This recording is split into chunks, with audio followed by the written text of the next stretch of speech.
You know how when I do my editing, you know how I know when things happen? I look for the big one because I know it's your laugh. Something must happen here because Josh is laughing. Fair. Yeah. That's fair. That's a good way to do it, actually. What do I look for? Yeah, similar, actually. Yeah. I look for Or similar. our hand expressions. If Yes. I'm watching, we're like, oh, okay, something's happened there. Some of the ones you sent through last time was sick. It was so sick. I feel like I'm getting into... We're good. I think sleeves up today. Getting sleeves up, sleeves off. What's up? Welcome back to another episode of the Murph and Mitise Show. In this next song, you must march around the room. Here we go. I know what the fuck I'm doing. Just sit down in the chair. Check out this thing though, down the side here. That's the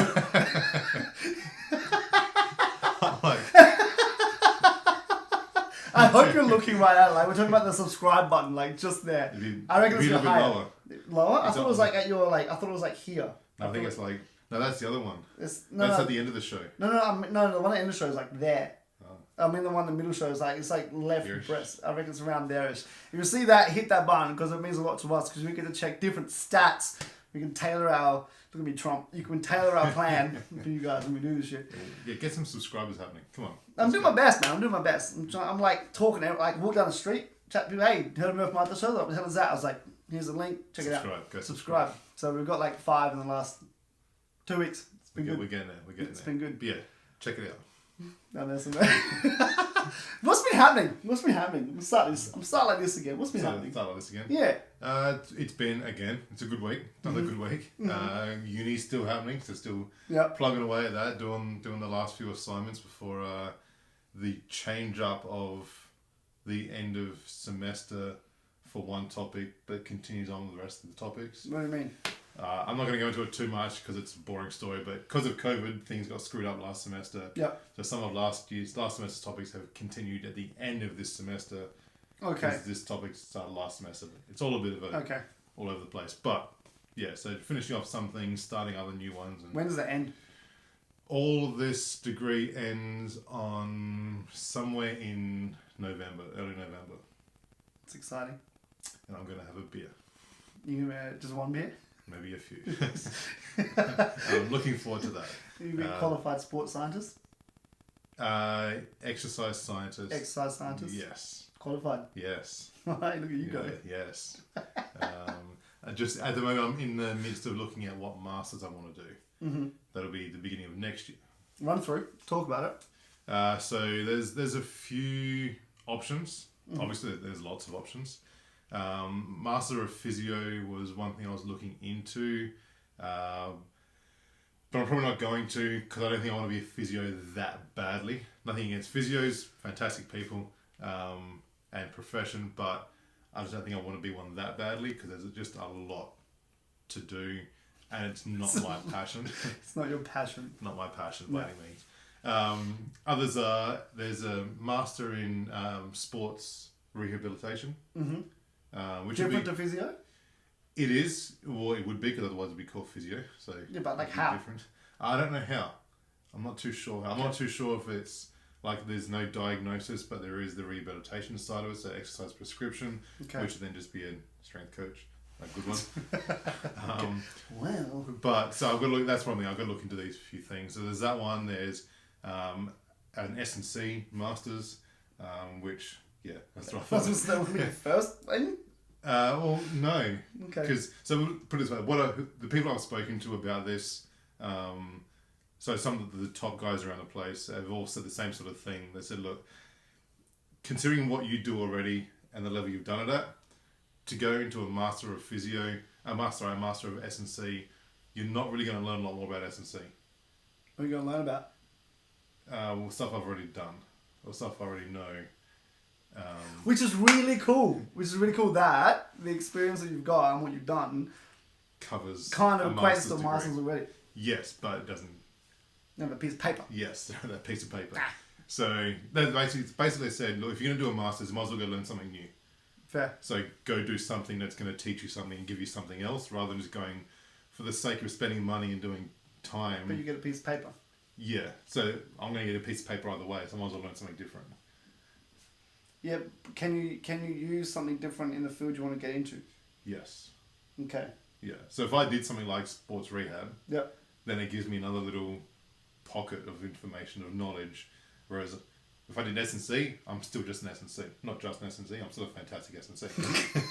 Yeah. Or if I did sports rehab, or I did physio, or I did exercise physiology, something like that, it gives me the S&C. It's still there, but now I've got this as well. But if you want to be like an S&C for a team and they're looking at S&C qualifications, right? From what I've seen, no one's looking at just S&C. I want a specific S&C masters and everything else. They're going, okay, we want an S&C coach, we've got an S&C position to fill. You need to have some sort of undergrad, some sort of masters. And they list off all the masters that they would prefer. And actually none have said S&C so far. Everyone's saying things like exercise physiologist, human movement, which is I think is the old one. I'm pretty sure, not 100%. Or something along those lines. No one's actually said I want an S&C with a masters of S&C. As in, like, if you're going for like a high performance role, no one's asked for that. Do you think it might be because they don't recognise what it's about? Potentially. Rather than going, okay, human movement is a very generic degree. Yeah. Exercise science is a very generic degree, Yeah. right? But because they've been around a lot longer than a master's in S&C, right? Master's S&C, they go, okay, well, we want this because we know this means something from an admin point of view. But if you're going into like a team as you want to be a high performance coach, you want to be a S&C coach, whatever, and you've got that in there, and they see that. Would you not think you get pigeonholed elsewhere if your master's gives you knowledge like rehabilitation or physio or whatever it may be? Would you not feel that you wouldn't be able to get through the S&C because this is what we want you to do in this regard? Do you make sense? You know what I'm saying? I guess. I'm not too sure.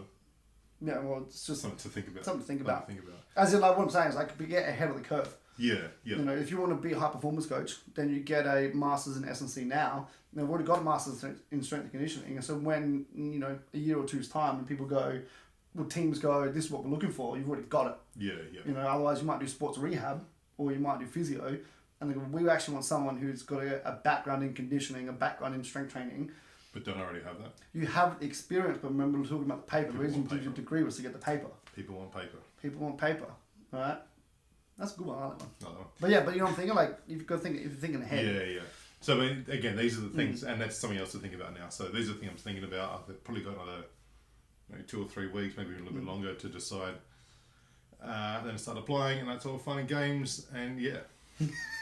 I feel like you just got tired when you said like just then this energy came over and I was like, Look, oh. I mean, I'm sure like everyone else in the world right now, and probably even yourself, as energetic as you are, I need a holiday. Yeah. Just quarantine was a bit of a break from work, but it's not really a break when you're at home doing nothing. No. So we've got one booked. We're heading away soon for a nice little getaway. And I think I'm going to come back very recharged from that. And I hope so. Yes. I've actually been thinking the same thing lately. You need a holiday? I need a...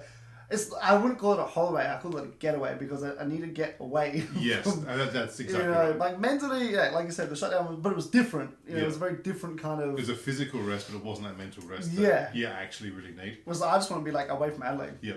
Our mum can't say to me, oh, you should go into Victor Harbour or Barossa or whatever. And I was like, that's still... Well, see, we're doing Barossa. I know. And it's not a way where I want to be. Yeah. I'd prefer just like, take my money, here's a ticket. I want a ticket to go away. And that's not going to happen. No, it's not going to happen. For probably another 2 years. Yeah. So Barossa is my away. Oh, love it. It's going to be lovely. It's going to be very nice. So lovely. It's going to be very nice. Now, we're going to talk about perception versus reality. Yes. Because I just cut straight into it. Yeah, do that. Because it came from, what was it? It came from a tweet that I put up. No, because someone talked to me about at the game.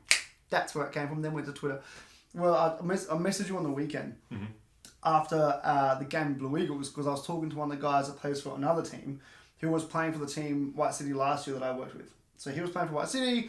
He moved on from White City to now plays for Cumberland, and I was having a chat with him about how he's going and like how things are feeling and blah blah blah. I'd kind of get through that within the game. He was on the bench, and we were talking to another player in the team who was also at Blue Eagles, came for a couple of trial sessions. Now he moved on to Cumberland, And what basically came up was that this guy that was at Blue Eagles has come across, he's got a bit of a groin injury, and then this other guy was like, you gotta go see Josh because he's like God of Groins. And I was like, yeah, it was weird, but I was that like... could be a porno name. No. Yeah, it could be actually. Yeah, so get that out of my mind. So it was interesting for me. The reason I messaged you about that was because I've never thought of myself as the God of Groins. Your nickname could be Gog. It's not going to be anything. My nickname is Josh. That's it. Gog. Okay, I'm just not Gog. So this came up, and for me, I was like, I've never considered myself Gog. Gog. I've never considered myself a specialist in any area.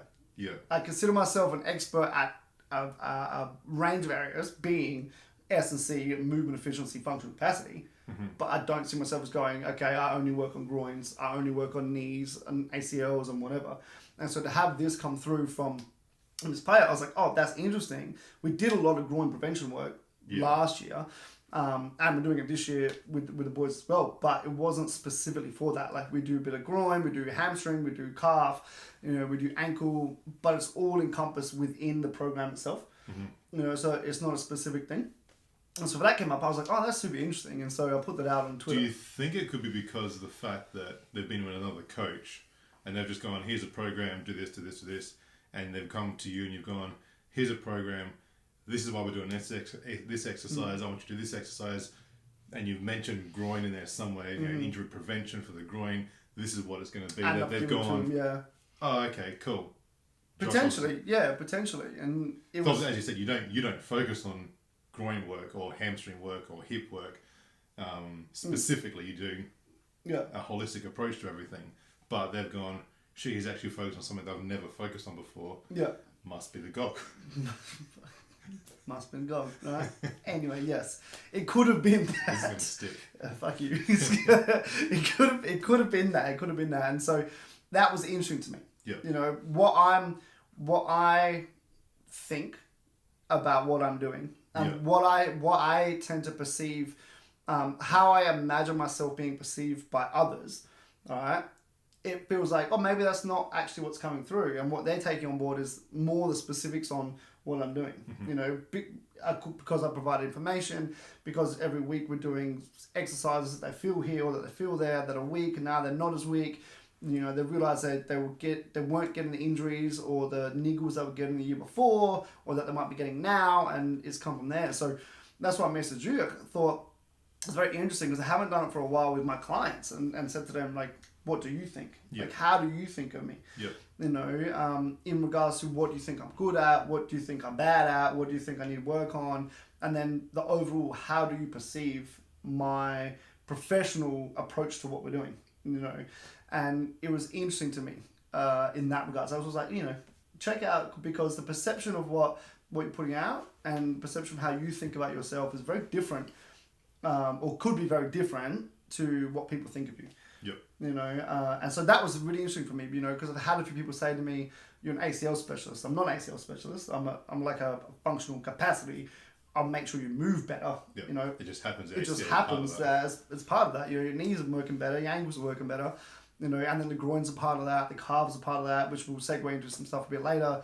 It all comes together. Mm-hmm. So like, how did you find it when you approached your clientele? You said just before, you were saying that you asked them how they perceived you, and you said it came back really well. Like it came back how you hoped.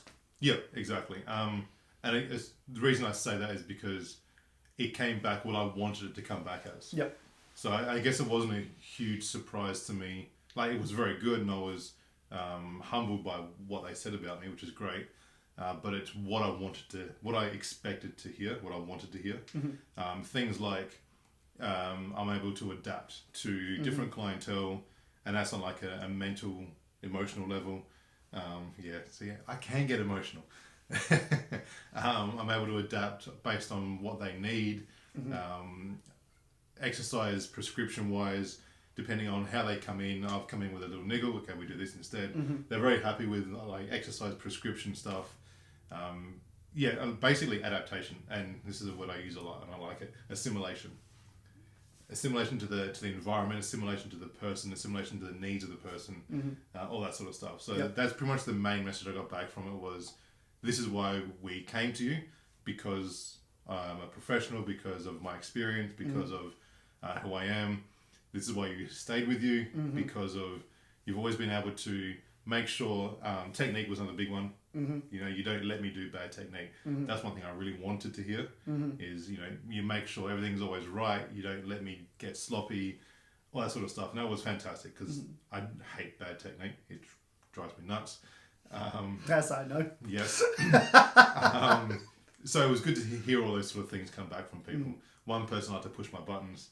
You can probably imagine who that was. Fairly tall guy. What did you ask? Like, what did you...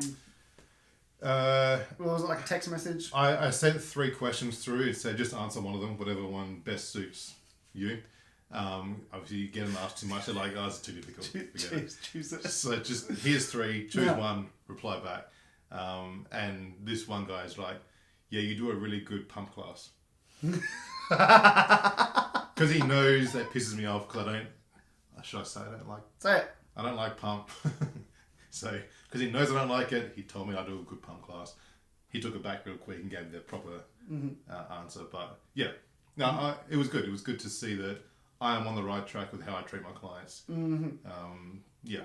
And the perception of what you're doing, like, you know, I perceive myself as being this way, and to get that back is interesting. Yeah. You know, and to see where you're at, which is good. Now I think you've also got to ask people who aren't necessarily clients, you know, to give you a more of a holistic idea of things. You know, or as comments come through, you know, we put out the show and put our stuff on socials, and what people bring back or what people tell us. So we don't get a lot of feedback. You know, I'll talk for myself in general on things. Our industry, I reckon we don't get a lot. People tell others, but not the coach they're with. Yeah. And I've been asking a lot more, and like, why did you like that? Or you said you enjoyed this, why did you like that? Or you didn't like this, why did you not like that? You know, and as we mentioned last week on with the surveys that I sent out to the Eagles girls, you know, what I'm getting back from that, it was really funny actually. One of the questions I put up was, what do you think Josh can improve upon in his training? And one of the things that came through from multiple was enunciation. Because when I get excited and I'm explaining things, it's very quick and I get mumbly. I need to be a bit better at presenting. So that's I take that on board. Thank you for that one. I appreciate that. So that was one thing. But, you know, asking for weaknesses as well, I think. But it also extrapolates out to, okay, well, how am I perceived? And I had this discussion before I finished that sentence. I had a very similar discussion with Emily yesterday. We went out for coffee. I was talking to her about personal branding and perception, and how you are perceived is not necessarily what you might be putting out or how you think you're perceived. Yeah. And you got to think about how you treat yourself socially, as in on social media, and then also how you treat in person. You know, and I mentioned what we do here. I mentioned what you see on my social media accounts. I mentioned what you see on like in person. And how they all have to kind of align. Like, if you see me in the gym and I'm super energetic and whatever, but then here I'm like super boring, and then on socials I'm like super just aggressive. Like, you're not getting a consistent theme. Yeah, so it's not congruent anymore. It's not congruent. Yeah. But then I wouldn't know how people perceive me, and it's very interesting to try and work out what that is. Like, am I congruent with the way I'm treating myself, and then what I'm putting out? You know, and I think perception is a huge one, because like obviously people pass judgment on that, and so that's why I basically was talking to her about, you know, what you put out, every post you put out, or every time you talk to someone new, or every time you approach someone approaches you, there's a certain perception they're going to have about you, whether they know you or not. You know, you mentioned it before, is that, you know, clients come to you for a certain reason. You know, we know because of who you are, your experience, whatever, but they don't actually know who you are. They have an idea of who you are from what you've seen and from what other people might have told them, but what you present to them may be different. Yeah. You know, ideally it's not different. It's you live up to all their expectations, but what they see on social should be what they meet in person. Correct. You know, correct. And I actually like that one. That was good. That's a really good one. Say that again. What they see on social should be what they meet in person. Correct. I love that. That was pretty cool. That was really good. Write that shit down. You know what? You should put it in a quote like just there. Next to our subscription. Next to our subscription. Because we also get that. We get that a lot where I know I meet people from what they put out on social, and I meet them in person. I'm kind of like, ugh. What you're showing me is different than what you're putting out. Yeah, because most people put the best of their life on socials. Yeah. They're like the most amazing dinners, or I know this one guy used to walk past the first class lounge, take a photo of it and say, off on another trip, and then go sit on the slum chairs, like where the rest of us sit. The slum chairs? The slum chairs. Wow. That's where I sit, don't worry about it, it's not that big of a deal. But, okay. Wowzers. Right. But everyone would see on social, he's in first class again. Yeah. You know, right, first class. Yeah. But yeah, that's very incongruent where he looks fantastic on socials, you meet him and he's a slum like the rest of us. He's a slum. Wow. You know what? You're the slumlord. Gog and the slumlord. New podcast. Name, we need a new logo done. No. Can you just imagine what that would be? Gog and the slumlord. I don't want to think about it. So yeah, and on the social side of things, you know, the congruency is I find it very interesting when you get professional photographs done of like a gym setting, or professional photographs done of someone training, and you know, they're always professional photos are designed to look good, whereas when you're in the gym, it's not actually like that. I actually took a video this morning that I'm going to post up, which was like we're doing like there's a decreasing and then an increasing or descending ascending sets reps. So 6, 4, 2, 1, get to maximum lift, and then you go 2, 4, 6 again in the thing. But what I did is I actually filmed the first like 20 seconds of just the like the peeps in the class just like banter, fucking chatting and shit before they do the lift, because you don't see that, right? Yeah. Like I always would tend to show the lift, or I'll tend to show like, you know, a photo, or it might be like, here's a why, but I've never gone like, here's what happens in between lifts. Actually, between lifts, and they're like, you fucking bats there and bats there and whatever. And to actually see that, because I'm getting on this whole like, I'm going to start putting more actual shit out there, rather than having like fancy lighting, fucking look at this shit, and fancy lighting, and when you realise it's funny different. you say that. Mitise, one of his feedback for me was, you know, you do good with your adaptation towards bit of injury prevention, bit of strength training, bit of everything else that, you know, we need as a player, and then it was, you allow us to have fun while you also make us work. Yep. And I didn't know I did that. I mean, I kind of do, but I let them do their bit of chit chat shit and give each other crap. And he said you even try and join in every now and then. Join in. I'm not great at banter. I'll say a few things here. Murph's got some shit to say. Excuse me. Hey. This one. Pick me next. I let them sort of take care of themselves and do their own sort of thing. And I mean, I'm there like, all right, that banter's gone on for like, you know, 90 seconds. Come on, fellas, get your set done. Let's go. But I think it is important to have that other side of it. You can't just be coach, and then to show it, which I haven't really shown. So that's you haven't really shown that, yeah. So maybe I should show T's and DJ banter. Yeah, well, it's just a new thing that I'm thinking about at the moment, is that, you know, what's the vibe of the gym like, right? Yeah.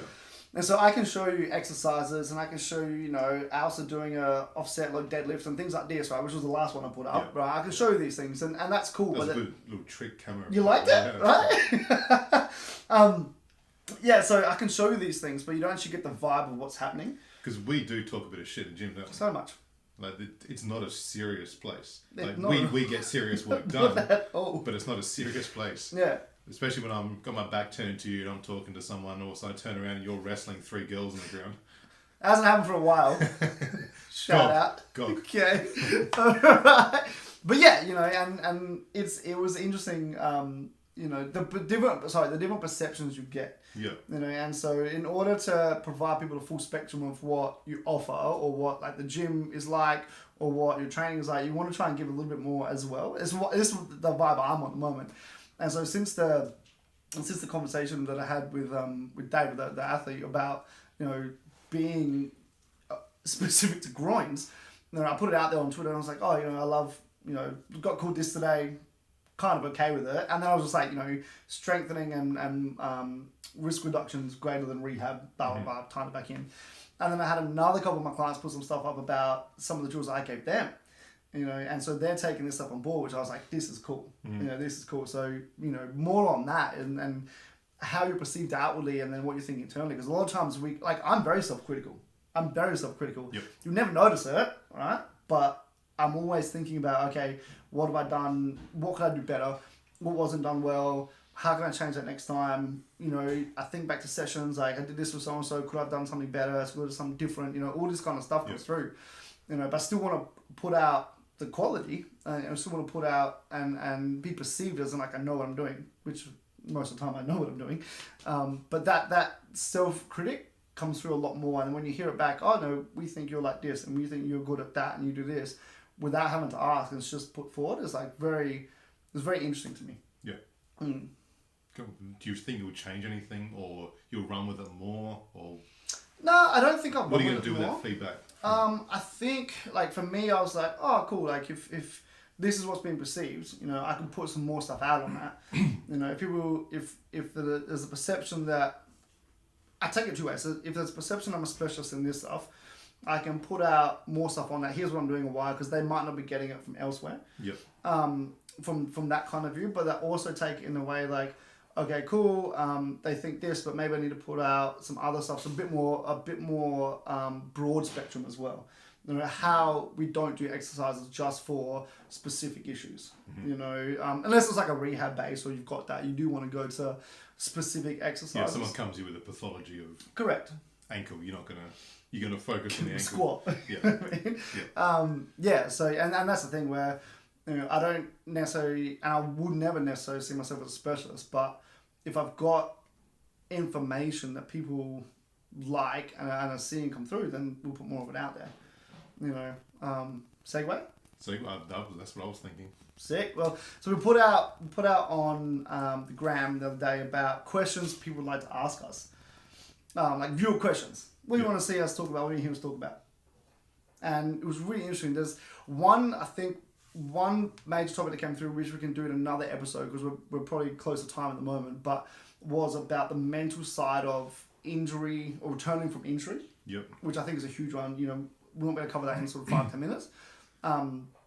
Because of the amount of injuries people are getting, but like ACLs, we had a guy with, you know, broken shin, other ankle, other hip, other back, where you've got to try and come back from that. That was one thing that came through. And do you have personal experience from that yourself? Absolutely. As do I. So I think it would be very interesting when we talk about it, yep. You know, on that side of things. But one that ties into what we were just talking about is two things that came back through my feed were lower limb, knee down, yep. Exercises and questions on calf training. We're not calf training. The first one was, how do I stop calf cramps later in games? Mm-hmm. All right, interesting. And then common. And then the other one was, is there anything you can recommend for shin splints? Also interesting, also common. Yep. Now, I'll throw out to you first. What your thoughts on that are, and then I can kind of follow up with what I would do from my perspective. So I had a client of mine come back after the quarantine break. Big lad, so he's 6'8", he's 16 years old. Big lad, basketballer. He came back and within the first 2 weeks of coming back, he's complaining of shin splints. Mm-hmm. So I just got this pain going down here, all the symptoms of shin splint. Okay, cool. Tell me about your training, because I know what I've been doing with him. I only had 2 sessions with him since back. So it was 9 weeks off, 2 sessions back with me. And I know what I gave him was low, just getting back into things, retraining. What have you been doing with basketball? Blah, blah, blah, blah, blah, blah, blah. Lots of sprints. I'm like, okay, lots of sprints. So you've had 9 weeks off doing very little, no on-court at all, so no hard impact on hard ground. Very little running, no sprinting at all. Mm-hmm. And one of the first things your coach has given you is sprinting. Mm-hmm.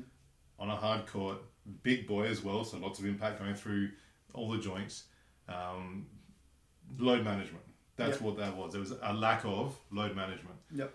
So I would never bring someone back, especially with a 9-week break. 9 weeks is a long time. Yep. 9-week break, never bring someone back on a hard surface. Being a big guy, really anyone, doesn't matter if you're big, small, fat, skinny, doesn't matter.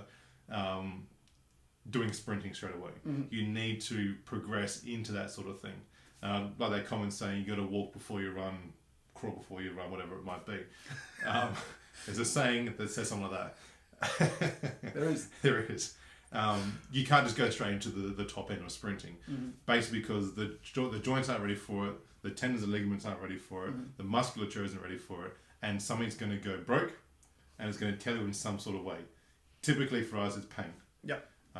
Shin splints is the pain. So straight away, I said, this is what's going on. This is the most likely, not 100%, because you're never 100%.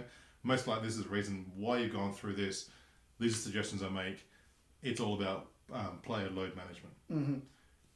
Calf? What about calf cramping? Have you had players with calf cramping in games? Like basketball? I reckon only one, and that was back in my second year. I can't remember which one it was. It was very early on. There is a lot of... See, cramps for a long time with that whole... We're not really 100% sure why a cramp occurs. Is it lack of hydration? Is it lack of sodium? Is it lack of magnesium, potassium? There's so many different things that it potentially could be the reason. I'm not sure if there's any, this is it now. Something we need to look into. But really for me, I know you're going to bring this up later on as well, so here's a segue for you. Really for me, it's just looking after the body of the joint as a whole, the area of the lower limb as a whole. So working on the ankle complex, working on the knee complex, working on the musculature between the two, making sure they're all sound, making sure that they're the load of them is appropriate, loading them is appropriate. For whatever they're doing, for the sport they're involved in, for competition level, if they're in competition phase, make sure all of that's just ready to go. Because basically, I don't know, maybe another area for cramp is fatigue. Yeah. So and that's what I work on. So threshold, fatigue, that sort of stuff. It's exactly what it's words out my mouth. Cool. Right? That's your segue. In fucking great segue. Your turn. And that's what I'll be saying. So for on the shin splint side of things, load management. 100%. Shin splints obviously need to be diagnosed at a high level than what we can do. But pain in the anterior shin, what I'm sort of looking at is, are you doing a lot of sprinting? Are you heel loading? Is there a discrepancy front to back from calf complex? So we're talking gastroc, talking soleus, compared to the anterior part of the shin. So obviously you've got muscles that run up front, muscles that run down the back. If there is a discrepancy or a dysfunction between them, as in they're not balanced, then you start getting pain either side. Now, same with anything. If you're getting a dysfunction one side to the other, eventually it's going to cause some type of pain or some type of movement deficiency or dysfunction there. And then obviously that's when you go, oh shit, previously what I've been doing is not right.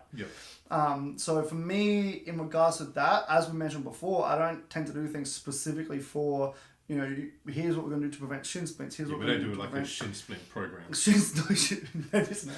No shin splint program, because I think, as you alluded to, if you've got the right strength through each joint, when I say strength, I mean ability to absorb, ability to produce force, ability to turn, change directions, ability to coordinate top to bottom, you're not going to have these issues present. Same with the groins, which is why I was saying before about the groin injuries. Okay, if you've got the strength from bottom to top where you can absorb force and then everything up the chain works well, you're not going to get an overload in certain positions, certain areas. So shin splints for me is definitely load management. Obviously you can get them more specifically when you go through growth phases. Junior development, which I think you were mentioning, so he's 16. So definitely going through another growth phase at 6 foot 8, crazy. Big boy. But as you start to get that separation, as you start to get that change and lengthening, you want to start looking at how we're loading the musculature around it and how we're loading the skeletal system around it. And if you are going into sprints, which are heavy loading as it is, we look into 9 to 12 times your body weight going through specific joints, you're getting this overload, and then you're going to start to see things break down if you're not doing it properly. So if you are going from 9 weeks into sprinting... And is the technique proper? Are they sprinting correctly, or are they sprinting in a way that's going to force more load through the joints? Unnecessarily. And load management is, to me, the crux of everything that we do in S&C. Go. Yep, in S&C. Right? Exactly. And so when I feel like there's a bit more, I can feel it, say it, go. And that's why you need someone who's experienced in load management, in exercise prescription, as part of the team. Correct. whether it be a volunteer from an intern from university, from PT school, from wherever, someone who wants some experience, you need someone in your team who knows about that stuff. Basketball coaches should know, some do know, that they are the best at basketball coaching. That doesn't make them the best at strength conditioning. There could be a S&C coach out there who's also a basketball coach, and good on you. But I feel like you really have to get that off your chest. Yes. I love it. And so calf cramping, right? Interesting, because a lot of soccer players get calf cramping. A lot of field players get calf cramping. And for me, what you were mentioning before, it comes down to, at the very crux of it, for me, it's training.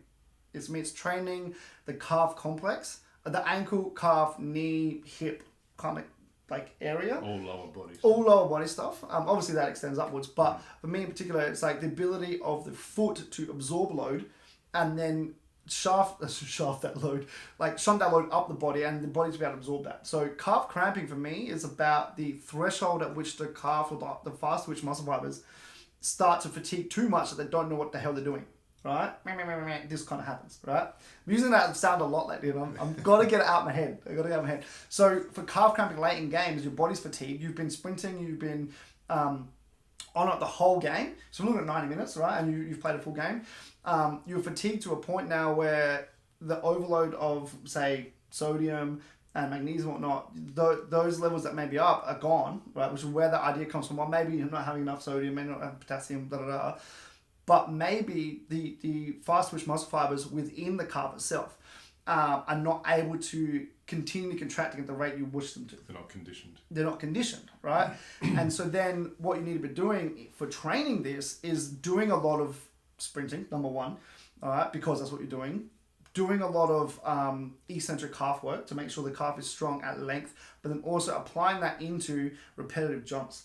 Now, I add a lot of pogos into all of my field sport training.